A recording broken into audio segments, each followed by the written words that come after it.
baptislah mereka dalam nama Bapa dan Putra dan Roh Kudus. Pace bene, masih di mea culpa. Kita mau merenungkan hari kenaikan ini, kenaikan Tuhan Yesus Kristus, kenaikan Isa Al-Masih. Pernah kita bahas apakah Isa Al-Masih ini sama dengan Yesus Kristus? Menarik membahas ini. Sebenarnya sangat sederhana menjawabnya, tetapi orang tidak gampang menerima. Itu saja soal menerima. Yang pertama, kalau para culprit rindu ke gereja pada hari kenaikan dan tidak bisa terkabul karena coronavirus, bersyukurlah karena ada perasaan itu. Ada orang yang benar-benar tidak rindu juga datang ke gereja. Entah ada coronavirus, entah tidak ada, dia tidak ke gereja. Atau ada tidak ada, oke, dia ke gereja kadang tidak, dan tidak ada kerinduan yang istimewa. Kalau para culprit memiliki rasa rindu untuk berkumpul di dalam gereja, bersyukurlah ada perasaan itu, dan itu sebuah energi. Energi ini bisa kita ubah menjadi kemampuan untuk merenung atau kemampuan untuk berkarya, untuk menunjukkan kesalehan itu bukan lagi melulu sebatas kesalehan formal, ada bentuknya, tetapi menjadi kesalehan sosial. Bukan hanya lex orandi celebrandi yang didoakan dan dirayakan, tetapi lex vivendi yang dihidupi dan dipercayai, credendi.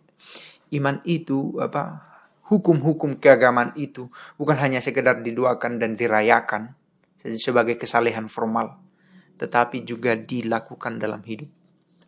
Maka energi karena rindu kiranya bisa di-convert menjadi energi untuk melakukan lebih banyak karya kasih. Semoga ya cita-cita kita itu ya. Oke, saya mau katakan ini. Apa yang mau kita renungkan dari bacaan Matius 28 ayat 16 sampai 20. Dalam pertemuan yang terakhir itu secara fisikal masih ada murid yang ragu-ragu. Tidak semua dengan penuh iman mengatakan this is it. Inilah Tuhan itu. Masih ada yang ragu. Dan karena melihat keraguan itu, juga karena pertemuan terakhir itu, Yesus berkata, pergilah.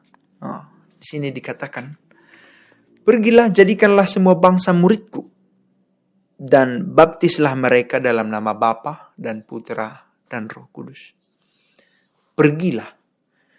Tidak gampang untuk pergi para culprit. Apalagi demi mewartakan ini. Tidak gampang. Kamu harus meninggalkan sesuatu. Kamu harus pergi ke suatu tempat. Atau ke suatu keadaan. Atau ke suatu masa. Atau ke suatu media. Kamu harus melepaskan sesuatu. Melepaskan kenyamananmu. Melepaskan keinginan pribadimu. Melepaskan ikatan-ikatan. Untuk bisa pergi. Ini satu kata ini pun bisa menjadi renungan yang panjang. Sebagaimana para dosen sering berkata, itu kalau ada pastor yang buat disertasi kitab suci di Roma sana, satu kata saja pun bisa menjadi satu disertasi. Dan satu kata ini, pergilah, ini bisa menjadi refleksi panjang untuk kita. Pernahkah kita pergi untuk kepentingan pewartaan ini? Meninggalkan sesuatu. Ini tidak gampang, oke, tapi bukan tidak mungkin, dan bisa, dan sudah terbukti dalam sejarah.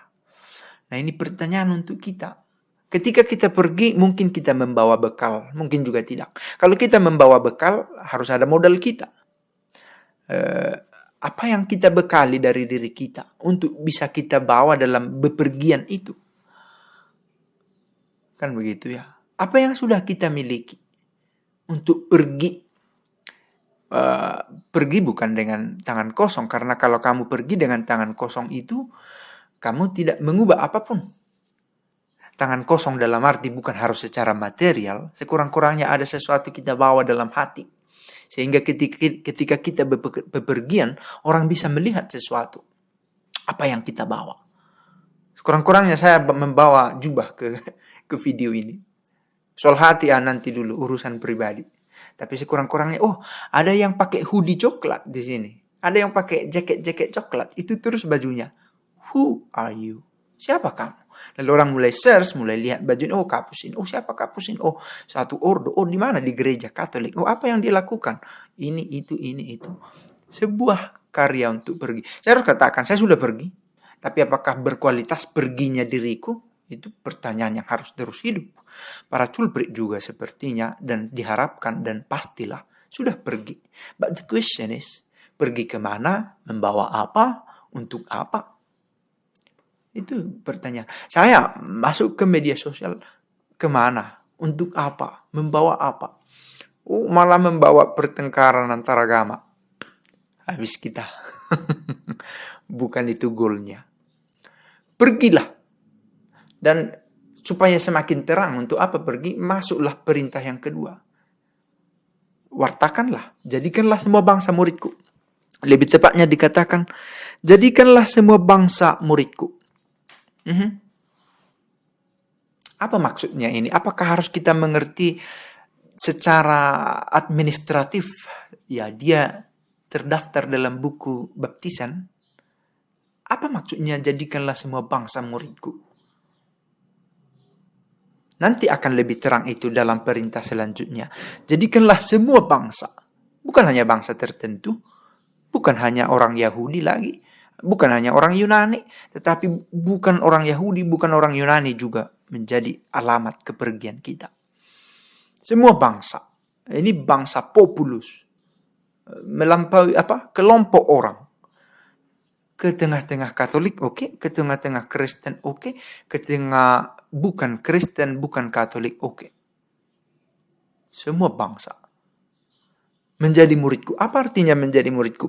Oke, ada perintah ini yang selalu menjadi perjuangan bagi kita untuk dimengerti. Baptislah mereka dalam nama Bapa dan Putra dan Roh Kudus.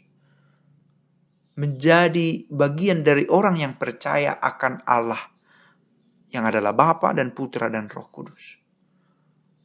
Oh, ini perjuangan karena kita bertemu dengan orang-orang yang tidak percaya dengan Tritunggal. Lalu kita lanjut dengan ini kemudian. Ajarlah mereka. Kita diminta untuk mengajar. Nemo dat quod non habet. Tak seorang pun memberi yang ia tidak miliki. Saya selalu katakan ini. Saya tidak mungkin memberikan katekesi kalau saya tidak belajar sesuatu dulu. Meskipun sedikit-sedikit. Biar sedikit tapi dibagi daripada banyak tetapi membusuk di sini. Ajarlah mereka. Apa yang aku ajarkan? Oke, kita mulai dari skop yang lebih kecil, dari rumah. Ya. Apa yang diajarkan orang tuaku padaku? Ketika aku tidur malam, Nina bobonya, dongeng sebelum tidurnya bukan tentang Cinderella, tetapi tentang Adam dan Eva. Itu saya selalu ingat.